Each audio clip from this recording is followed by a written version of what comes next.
Welcome, beautiful listeners, to another episode of the Undiluted Show with Olele. Today, we'll be talking about a very special topic, dealing with social anxiety. Dealing with social anxiety. A lot of people will be asking, what is social anxiety? What it is? Social anxiety is an overwhelming fear of social situations that last for a long time, often years. It's a fear that does not go away and often affects everyday activities, self confidence, relationships, work, and home life. Now, if you are struggling with social anxiety, you should know that you are not alone. Many people in the society right now experiencing social anxiety. Many are now experiencing social anxiety around attending social gatherings or reaching out to friends and colleagues. While social anxiety doesn't automatically make you lonely, it can make it more difficult to maintain relationships.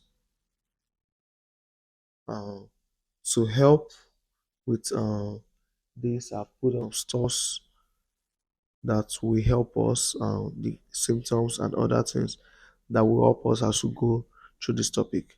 Now, how common is social anxiety? Social anxiety is very common. It's very common. Um, Sometimes they call it social anxiety disorder. Say it's the third most common mental health condition behind substance use disorder and depression. And we should know that there are three types. There are different types of social anxiety. There are different types. We have a mild, moderate, or extreme form of it. Some people with social anxiety only experience symptoms with one type of situations, like eating in front of others or performing in front of others, while other people with social anxiety experience symptoms in several or all forms of social interaction. In general, the different levels of social anxiety include mid social anxiety. I mentioned it. In mid social anxiety, a person with mid social anxiety may experience the physical and psychological symptoms of social anxiety but still participate in or endure social situations. They may also only experience symptoms in certain social situations. The second one is more extreme social anxiety. A person with extreme social anxiety may experience more intense symptoms of social anxiety, such as a panic attack in social situations. Because of this, people with extreme social anxiety usually avoid social situations at all costs. A person with extreme social anxiety likely has symptoms in all or many types of social situations. It is very common to have anticipatory anxiety when facing these situations. It's possible to fluctuate between different levels of social anxiety throughout your life. No matter which type of social anxiety you have, it's important to seek treatment because this type of anxiety affects your quality of life. Now, some people always ask if social anxiety is actually different from being shy. What is the difference between having social anxiety disorder and being shy? Anyone can experience shyness from time to time. Having social anxiety disorder consistently interferes with or prevents you from doing everyday activities, such as going to the grocery store or talking to other people. Because of this, social anxiety can negatively affect your education, your career, and personal relationships. But being shy from time to time doesn't affect these things. In general, the three main factors that distinguish social anxiety from shyness are: number one, how much it interferes with your day to day life; number two, how intense your fear and anxiety are; and the third one, how much you avoid certain situations. Many people with social anxiety disorder don't try to get help or seek treatment because They think social anxiety is just part of their personality.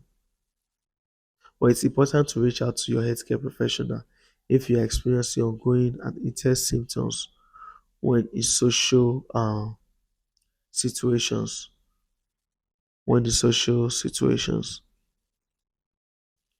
Some people could ask what causes social anxiety.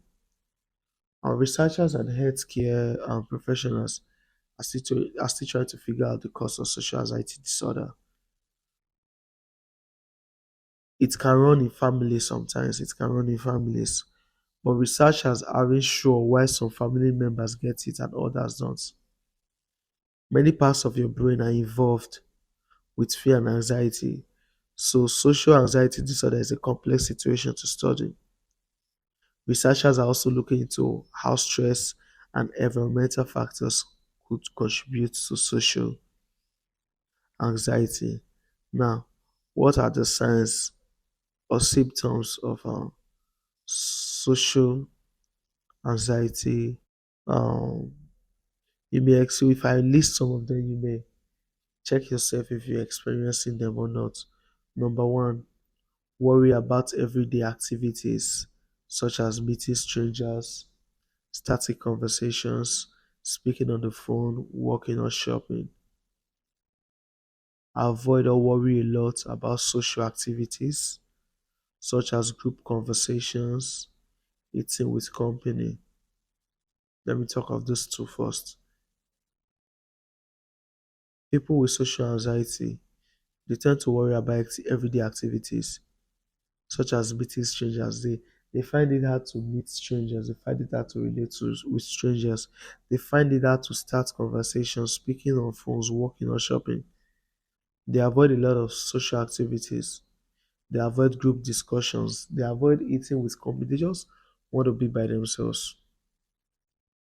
The third one, always worry about doing something you think is embarrassing, such as blushing, sweating, or appearing incompetent. They find those kind of stuff embarrassing and they worry about it. They don't want to do it, so you don't feel have this feeling that what's this person doing? Does this person not know it's embarrassing? They always worry about doing something that you think is embarrassing. They find it difficult to do things when others are watching. They may feel like they are being watched and judged at all time. They fear being criticized. They avoid eye contact or have low self-esteem. Or full out symptoms like feeling sick, sweating, trembling, or a pounding heart. Have panic attacks when you have an overwhelming sense of fear and anxiety, usually only for a few minutes. The thing is that there are ways to deal with social anxiety. There are ways. Many people will occasionally worry about social situations, but someone experiencing social anxiety can feel overly worried before, during, and after them. But there are ways to manage it. There are tips that should help with fighting fear and reducing social anxiety. Try starting with one and build them from there. Number one is breath. It sounds simple enough, but the best thing to do is to take a deep breath. Fill your lungs, hold it for 5 seconds, then breathe out. This helps calm out breathing and heart rate, allowing the body to relax. Relax.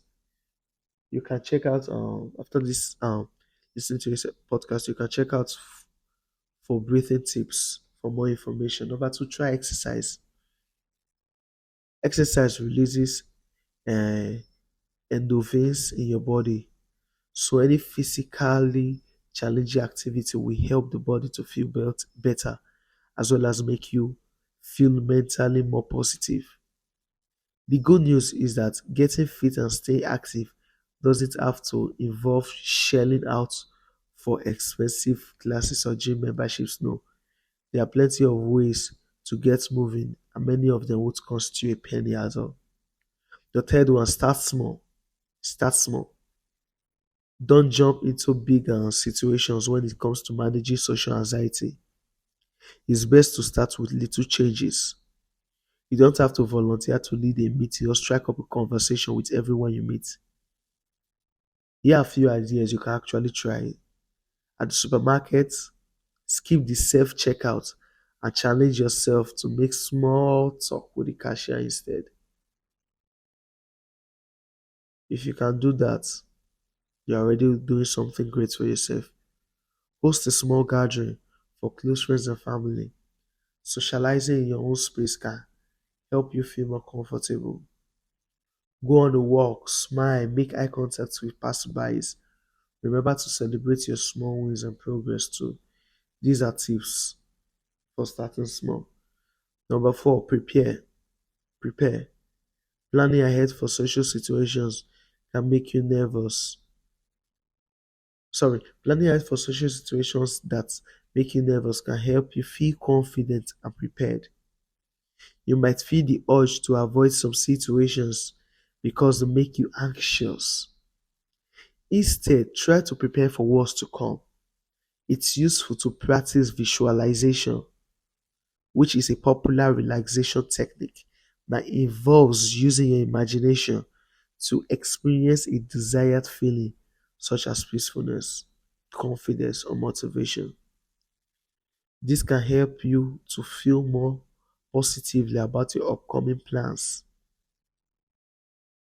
You could also go out and check out the venue prior to meeting there or practice some conversation starters ahead of meeting others. Number five, challenge negative thoughts. Challenge negative thoughts. Chances are you spend a lot of time thinking about the potential negative outcomes of the social situations you avoid. Yeah, that's just truth. There's a lot of chances there that you will spend a lot of time thinking about the potential negative outcomes. You don't want to, you are not even thinking of anything positive. Here are some things that you might actually worry about. Number one, accidentally saying something rude or offensive. You worry about that, and let me not go and say something rude or offensive. Funny enough, there was a time I was once in a situation like this. I once had social anxiety. Social anxiety. That's why most I don't like calling it social anxiety. So I just leave it as social anxiety. I was once like this. I once had something like this.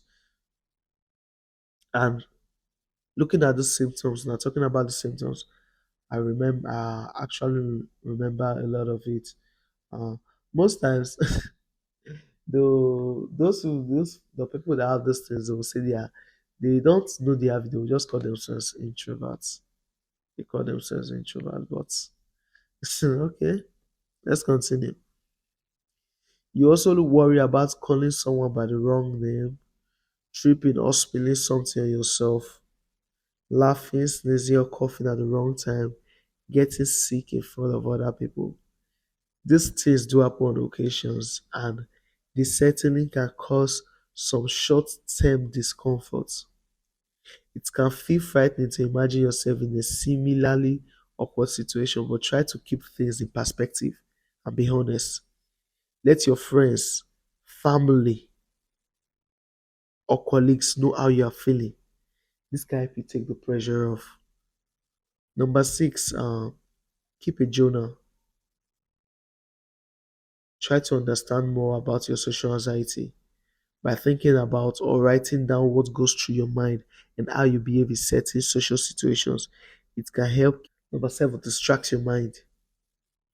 It's all about refocusing our minds away from the fears that have triggered anxiety.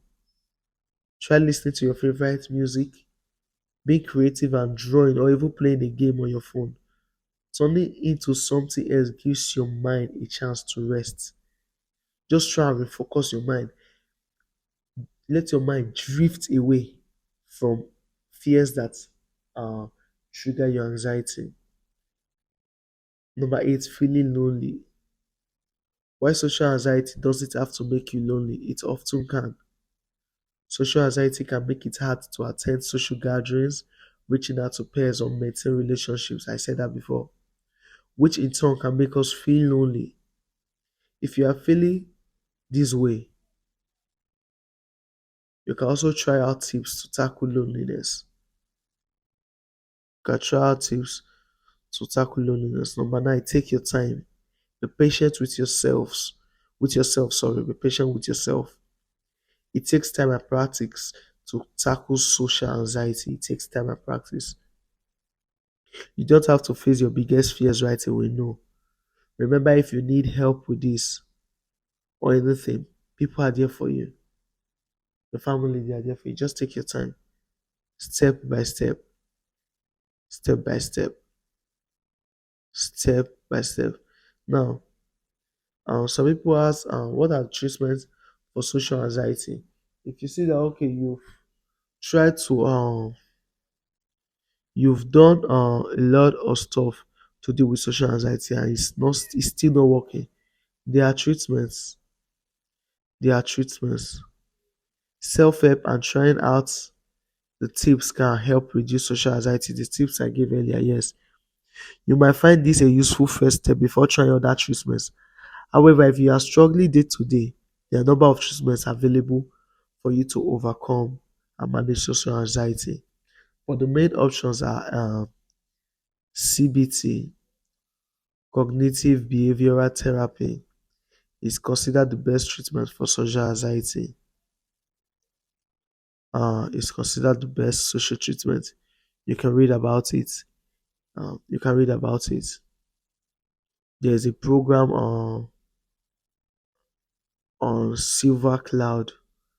Throughout the program, you learn more about social anxiety and how it impacts you, including some useful tools and techniques to help you find ways to manage or overcome social anxiety. Number two, medications. Medication can also help, which can be prescribed by your GP. Some people may need to try a combination of treatments to see what works best for them. It's a good idea to see a GP if you think you have social anxiety, especially if it's having a big impact on your daily life. But seriously, I haven't really seen anyone that have got into the situation of going for treatment. These particular tips I gave, the tips I gave, a lot of people go with that tips, and when they go with these tips, it helps them a lot. It helps them a lot. It helps them a lot. They see themselves becoming open. They see themselves starting on conversations. They see themselves not avoiding situations and other stuffs and social situations. Sorry, they see themselves ready to talk and all that.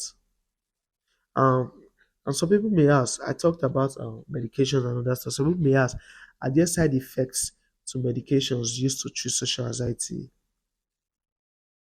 I would say yes, there can be side effects. There can be, there can be side effects. The type of side effects depend on the medication and how your body responds to it. You have to just ask your healthcare provider or your psychiatrist, GP, about what you can expect after you've started the medication. Um, some people may say, how long does it take for the medication to work? Although it might be difficult to have to wait until you start feeling better, but it's important to begin treatment if you have social anxiety disorder and to stick with it. Ask your healthcare provider, your GP, when you can expect to feel better after starting an antidepressant. Now, some people ask, what are the risk factors for developing social anxiety? Healthcare professionals and researchers are still trying to figure out the cause of social anxiety disorder. So far, they have found out that the risk factors for developing social anxiety disorder can include genetic, when social anxiety disorder runs in your family. Number two, if you experience parenting that's overly controlling or invasive as a child. The third one, if you experienced stressful of fearful events in your life, in your life, in your life. So, but it's not something you can that you have to worry about. They are just you just follow things and do other things, and they will actually go away. Some people will say, we ask, what can I do if I have social anxiety? It can be uncomfortable and scary, no cap. But it's important to tell your healthcare provider if you're experiencing signs and symptoms of social anxiety disorder. If you have already been diagnosed, with social anxiety disorder, there are some things you can do to manage your symptoms and feel well. I already talked about them. I already talked about them. But adding to the tips I gave, you can reach out to family and friends. You can participate in talk therapy, but be sure to see your therapist regularly. Consider joining a support group for people who have social anxiety. See your healthcare provider regularly. Okay. Uh, Now, uh, some people would also say, have a friend with social anxiety. How can I help? There are multiple things you can do to help and support someone with social anxiety. Number one, learn about social anxiety disorder. Educate yourself about social anxiety disorder to better understand what they are going through. Don't assume you know what they are experiencing now. Number two, be empathetic. Don't downplay or dismiss their feelings and experiences. Let them know that you are there to listen and support them. Try putting yourself in their shoes. Thirdly, encourage them to seek help and or have treatment. To seek help or treatment. Number four, be patient. Be patient. Be patient. It can take a while for someone with social anxiety disorder to get better once they have started treatment. Know that it's a long and complex process and that their symptoms and behaviors will eventually improve. So you just have to be patient. You have to be patient. In conclusion, social anxiety disorder is a common condition that affects people all over the world. If you experience signs of social anxiety disorder or have been diagnosed, know that you are not alone. While experiencing social anxiety can be scary, the good news is that it's treatable. If you try those tips and it does not work, there are treatments for it. Your mental health is just as important as your physical health. So be sure to talk to your healthcare provider about what you are experiencing. The sooner you get about treatment, the sooner you feel better. And it's my belief and hope that we all feel better for those people that are struggling with social anxiety. Please get help before it spirals out of control. Get help. Get help. Get help. It's very important. Get help. I don't know why I actually spoke about this topic, but it's something I've been willing to talk about. I've been willing to talk about mental health, something related to mental health. And I said, what better way than to first of all talk about dealing with social anxiety. I don't like calling it social anxiety disorder. I must have called it several times. Yeah, but I don't like that's why I just gave it the topic dealing with social anxiety. Please get help. I drop tips that you could work with. And if those tips doesn't work, you go for treatment. We've come to the end of today's episode with the Undiluted Show with Olele podcast. If you have any questions, you can drop them on our email at undilutedshowwitholele@gmail.com. Follow us on Instagram at Undiluted Show, on Twitter and Thread, Undiluted Show. Till we meet again, Your host, Olele. Peace out. Love you.